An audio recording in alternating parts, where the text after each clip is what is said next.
The Galactic Council chamber buzzed with nervous energy as representatives from 100 alien races gathered for an emergency session.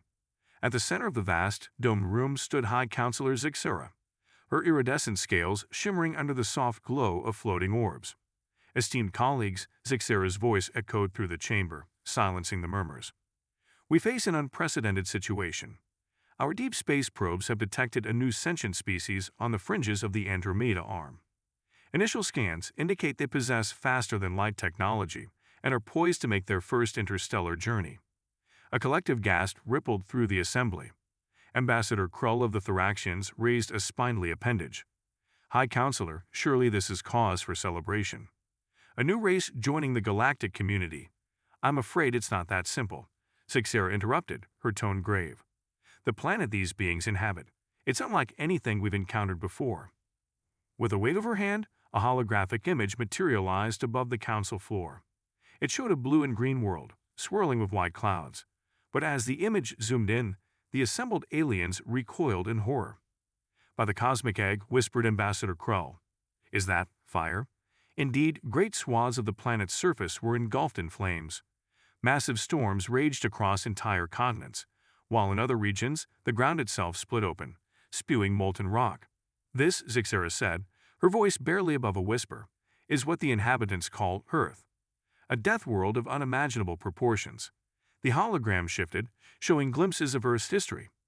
Meteors pummeling the surface, ice ages grinding across continents, and volcanoes blackening the skies. How, Ambassador Loth of the peaceful Florians began, his leafy fronds trembling. How could any life evolve in such conditions, let alone achieve sentience? Zixera's expression darkened. That's what truly terrifies me. These humans, as they call themselves, didn't just survive, they thrived. The hologram changed again, this time showing images of human history. The aliens watched in stunned silence as humans battled ferocious predators, conquered harsh environments, and waged war upon each other with increasingly devastating weapons. Great galaxies, muttered Ambassador Vex of the hyper-intelligent Cerebrons. They're savages, perhaps, Zixera conceded.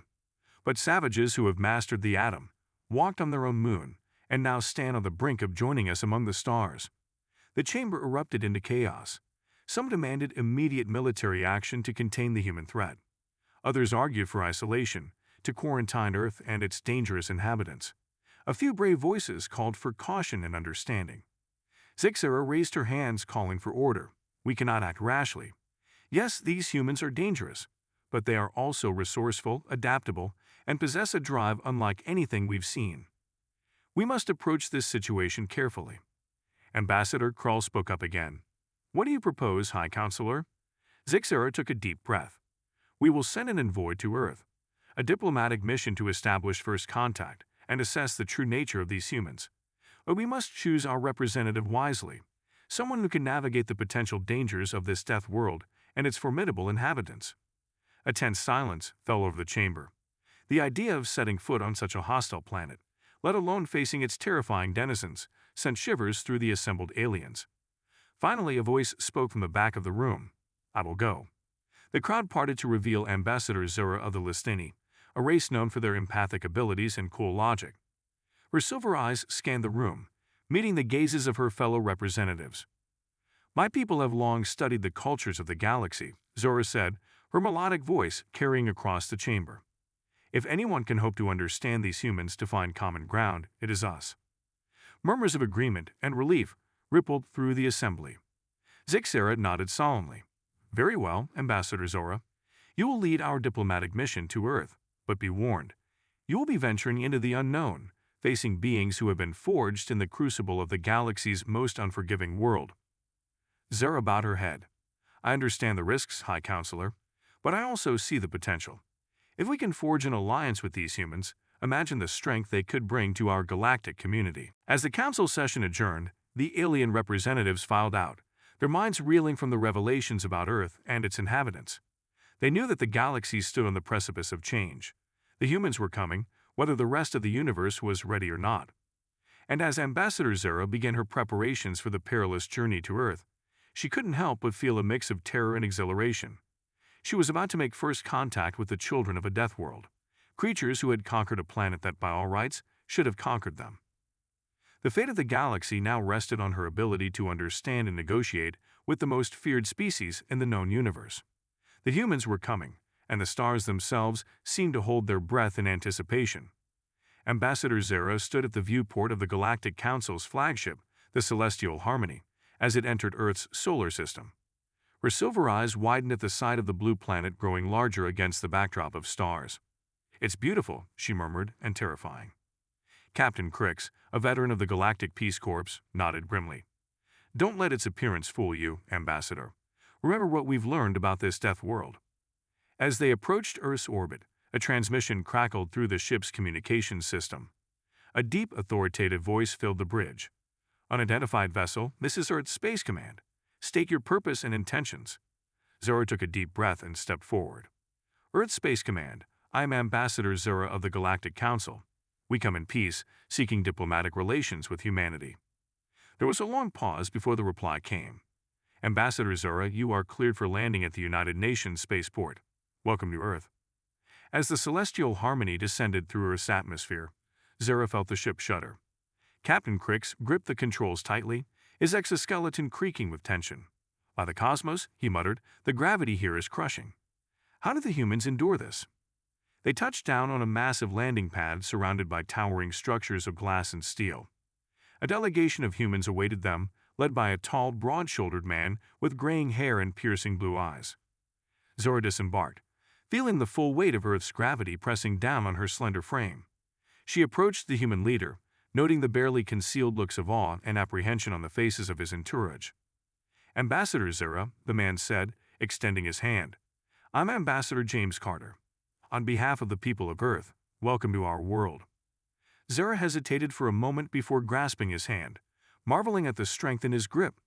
"Thank you, Ambassador Carter. We are honored to be here." As they walked towards a sleek building marked United Nations Extraterrestrial Affairs Division, Zora couldn't help but notice the heightened security presence. Heavily armed soldiers lined their path, their weapons a stark reminder of humanity's potential for violence. Inside, they settled into a conference room with a breathtaking view of the New York skyline.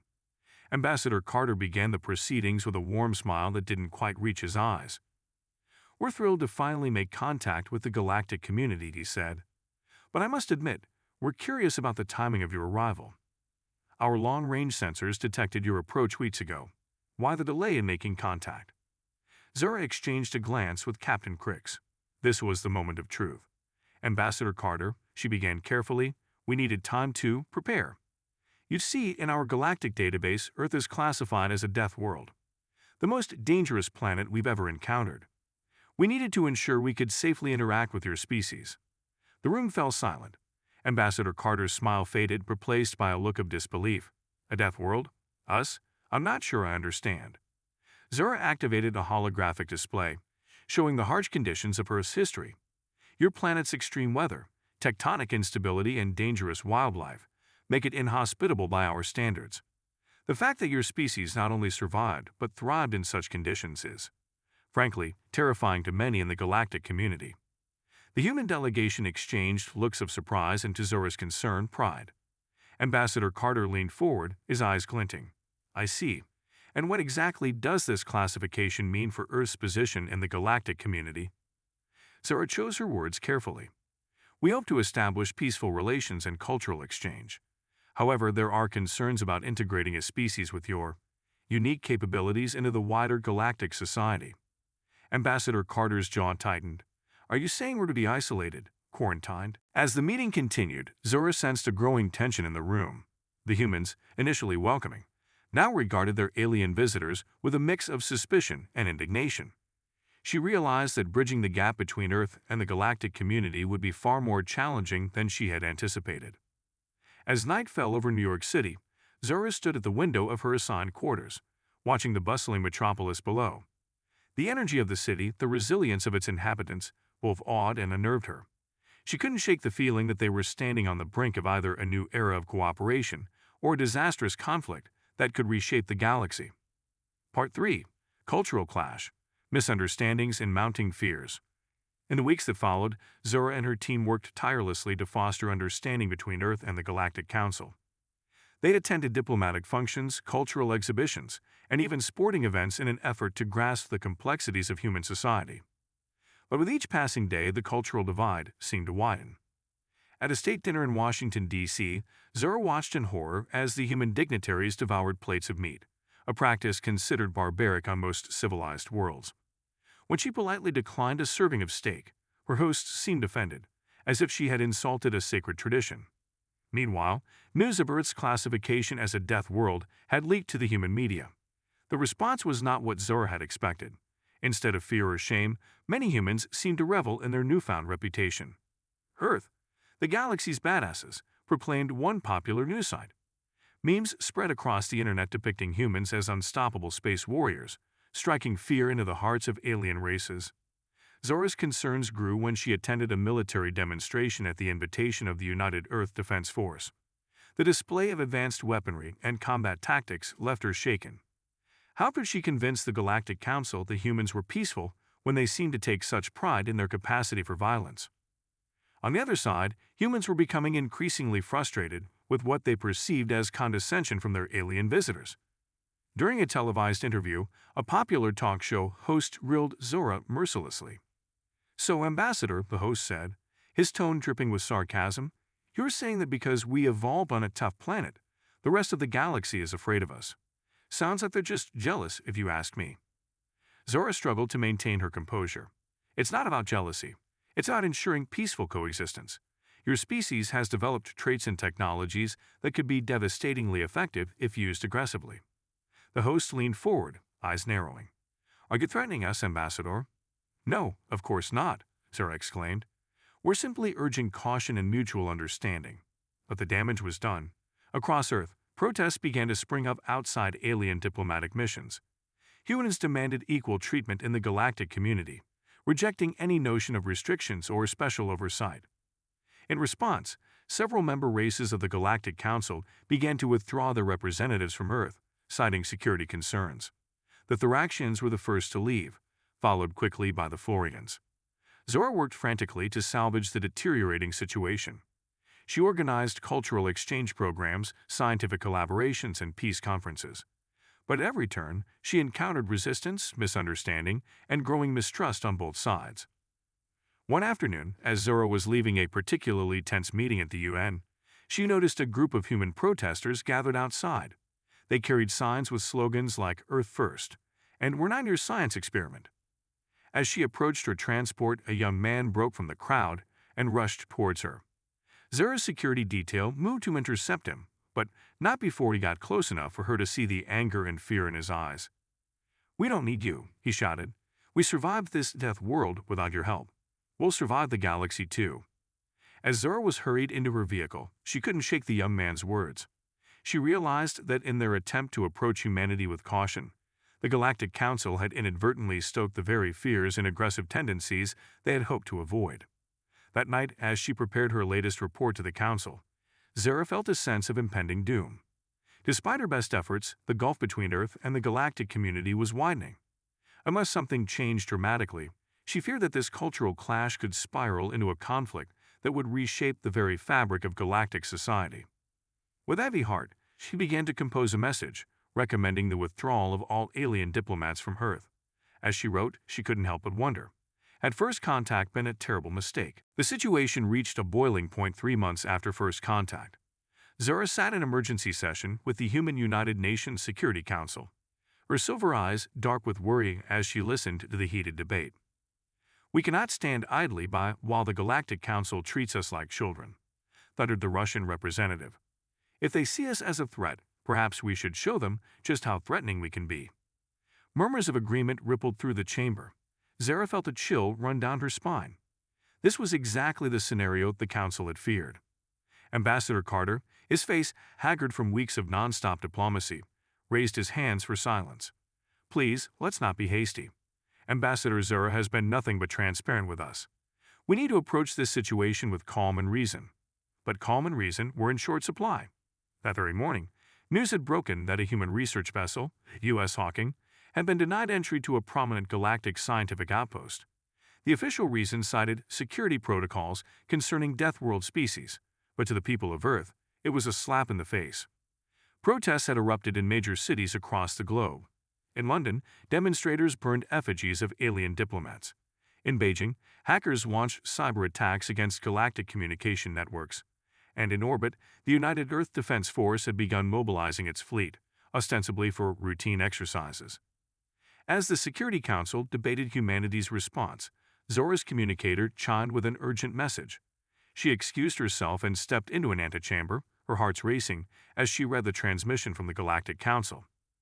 Ambassador Zora, multiple member races are reporting human incursions into their territories. Military vessels have been detected approaching the Thoraxian home system. We fear hostilities are imminent. You are ordered to terminate diplomatic relations and evacuate Earth immediately. Zora's mind reeled. This couldn't be happening. Somewhere the wires had gotten crossed. Humans were aggressive, yes, but surely they wouldn't risk interstellar war. She rushed back into the chamber, interrupting the heated discussion. "Esteemed representatives of Earth," she said, her voice quavering. "I've just received word that your military vessels are approaching alien territories. Please tell me this is a mistake." The room fell silent. Ambassador Carter turned to the military liaison, General Hayes, his face pale. "General, what is the meaning of this?" General Hayes stood, his expression grim. "Mr. Ambassador, members of the Security Council, it's true. After the Hawking incident, we dispatched a task force to demonstrate our resolve. We had no intention of initiating hostilities, merely to show that we won't be pushed around." Zara felt the blood drain from her face. "You don't understand," she whispered. "The Galactic Council sees this as an act of war. They've ordered me to evacuate. Unless we can de-escalate immediately, I fear the consequences will be catastrophic." The chamber erupted into chaos. Accusations flew, fingers were pointed, and for a moment, it seemed that all hope of peace was lost. But then, a quiet voice cut through the tumult. Dr. Aisha Patel, Earth's leading xenobiologist, had been observing the proceedings. She stood, her dark eyes flashing with determination. "Enough," she shouted, her voice carrying authority that belied her small stature. "Look at us. We're on the brink of a war based on fear and misunderstanding. Isn't this exactly what we've spent centuries trying to overcome?" She turned to Zora, her expression softening. "Ambassador, you came here in peace, seeking to understand us. But in our pride and our fear, we've pushed you away. And now, we stand to lose everything." Dr. Patel addressed the council, her words measured and clear. "We've survived our death world not just through strength and aggression, but through cooperation and innovation. Those are the traits we should be showing the galaxy, not our capacity for violence." A hush fell over the room as her words sank in. Ambassador Carter was the first to speak. "Dr. Patel is right. We're better than this." He turned to General Hayes. "Order the task force to stand down immediately, and get me a direct line to the Galactic Council. It's time we talked, truly talked, without fear or prejudice on either side." As the humans scrambled to avert disaster, Zara felt a glimmer of hope. Perhaps, just perhaps, this crisis could become an opportunity for genuine understanding. But as she prepared to make the most important transmission of her life, she knew that the next few hours would determine the fate of not just humanity, but the entire galaxy. The children of Earth, forged in the crucible of their death world, stood at a crossroads. Would they choose peace or plunge the stars into war? Part 5, Revelation and Resolution, Finding Common Ground. The next 48 hours were the most tense in human history. As Earth's military forces stood down and retreated from alien territories, the world held its breath, waiting to see how the Galactic Council would respond.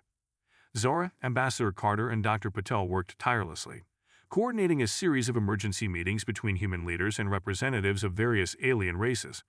The discussions were fraught with misunderstandings and moments of near disaster, but slowly, painfully, progress was made. It was during one of these marathon sessions that a breakthrough finally came. Dr. Patel was explaining human medical advancements to a group of alien scientists when something clicked. "Wait a moment," interrupted Six, a Cerebron scientist. "You're saying that your medical technology can regenerate entire limbs?" Dr. Patel nodded. "In most cases, yes. It's a necessity, given the dangers of our world." The alien scientists exchanged excited glances. Six turned to Zora, his eyes wide. "Ambassador, don't you see? We've been looking at this all wrong. Yes, humans are dangerous, but not in the way we thought. They're adaptations, they're technology, they're not weapons. They're tools for survival." Zara felt the weight lift from her shoulders as understanding dawned. Of course, she breathed. Humans don't just endure their death world, they've mastered it. The revelation spread quickly. Suddenly, the very traits that had terrified the galactic community became subjects of fascination and admiration. Human resilience, their drive to overcome obstacles, their innovative thinking. These were not threats, but invaluable assets to the galaxy. As the new perspective took hold, the tone of negotiations shifted dramatically. Instead of seeking to contain humanity, alien races began to explore ways to collaborate and learn from Earth's unique inhabitants.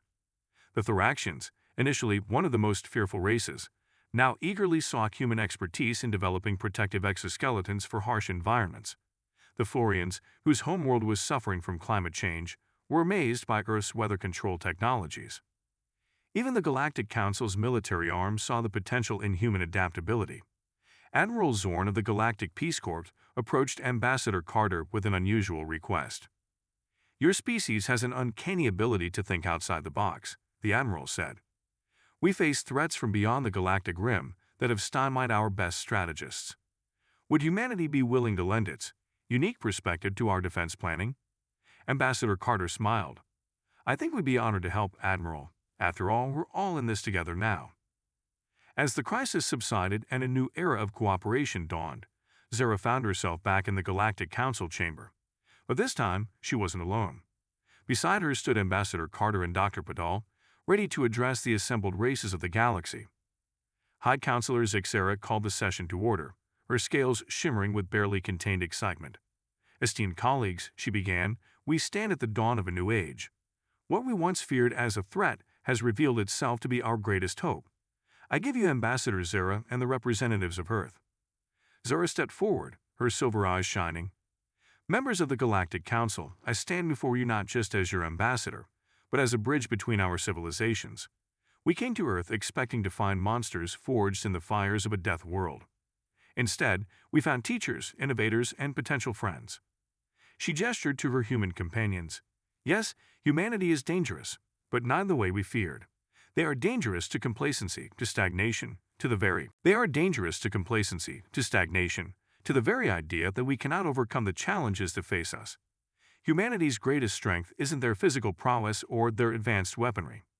It's their indomitable spirit, their ability to face adversity and emerge stronger."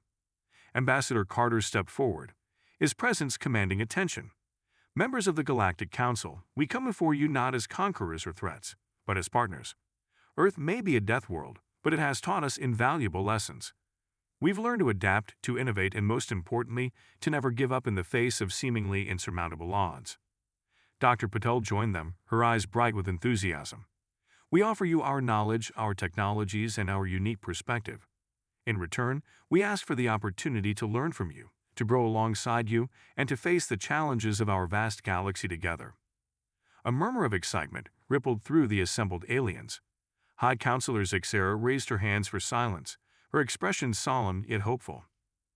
"We have stood at the brink of conflict," she said, and pulled back, choosing understanding over fear. "This is a historic moment, not just for humanity, but for all sentient beings in our galaxy." She turned to face the Earth representatives. "On behalf of the Galactic Council, I extend to Earth and its people full membership in our interstellar community. Your unique abilities and perspective will no doubt reshape our society in ways we can't yet imagine." The chamber erupted in applause. Species that had once recoiled at the mere mention of humans now crowded forward, eager to engage with the representatives of Earth. As the formal proceedings concluded, Zara found herself in a quiet corner with Ambassador Carter and Dr. Patel. The human diplomat's eyes were misty as he spoke. "You know," he said, "when I was a boy, I used to look up at the stars and dream of this moment. I never imagined it would come so close to disaster." Dr. Patel nodded, her expression thoughtful. "Perhaps it had to. Sometimes it takes standing on the edge of an abyss to truly appreciate the value of solid ground." Zara felt a wave of emotion wash over her. "I owe you both an apology," she said softly. "I came to your world believing I understood you, but I was blind to the true nature of your strength." Ambassador Carter placed a gentle hand on her shoulder.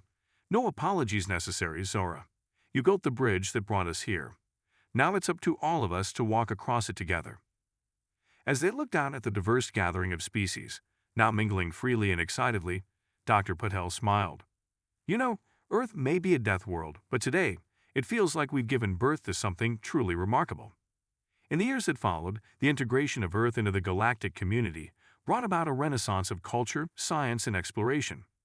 Human determination and ingenuity, combined with alien wisdom and technology, pushed the boundaries of what was thought possible. Zara, who chose to remain Earth's primary liaison, often found herself marveling at the changes. Human doctors worked alongside Thraxian engineers to develop revolutionary medical techniques. Earth's climatologists collaborated with Florian botanists to restore dying ecosystems across the galaxy. And in the deepest reaches of space, human-designed ships, crewed by diverse species, ventured into the unknown, embodying the very spirit of cooperation that had averted war. The galaxy had feared the children of Earth, the inhabitants of the Death World. But in the end, it was not their capacity for destruction that defined them, but their infinite capacity for growth, adaptation, and hope. As Zora stood on the observation deck of humanity's first extragalactic exploration vessel, watching the Milky Way shrink behind them, she couldn't help but smile.